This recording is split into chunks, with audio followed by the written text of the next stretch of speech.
நாங்கள் எந்த மதத்திற்கும் எந்த ஒரு நம்பிக்கைக்கும் எதிரானவங்க கிடையாது. அங்கே கோயில் வர்றது எங்களுக்கு பிரச்சனை கிடையாது. ஆனால் அங்கே இருக்கக்கூடிய அந்த மசூதியை இடிச்சிட்டு அங்கே கோயில் கட்டினது தான் எங்களுடைய எங்களுக்கு அந்த உடன்பாடு கிடையாது. மசூதி கட்டப்பட்டதே ஒரு கோயிலை இடித்துதான் என நாங்கள் சொல்லவில்லை, உச்சநீதிமன்றமே சொல்லி இருக்கிறது. அதனால் இடிக்கப்பட்ட இடத்தை அதை உரிமையாளர்களுக்கு ஒப்படைப்பதானே நியாயமாக இருக்கும்.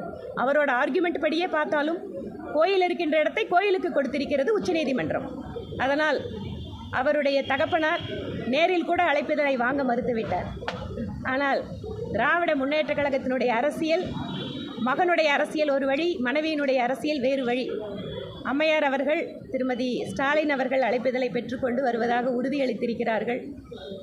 திரு உதயநிதி மட்டுமல்ல, அந்த இயக்கத்தில் இருக்கக்கூடிய ஒவ்வொருவரையும் நாங்கள் அழைக்கிறோம். எப்படி நீங்கள் கிறிஸ்தவ மதத்திற்கு, அவர்களுடைய ஆலயத்திற்கு சென்று அவர்களுக்கு வாழ்த்து சொல்கிறீர்களோ, இஸ்லாமியர்களுக்கு வாழ்த்து சொல்கிறீர்களோ, அதுபோல இந்த கோயிலுக்கும் வந்து ராம பக்தர்களுக்கு வாழ்த்து சொல்வதுதான் நீங்கள் பேசுகின்ற அனைவருக்குமான நீதிக்கான அரசியலாக இருக்க முடியும்.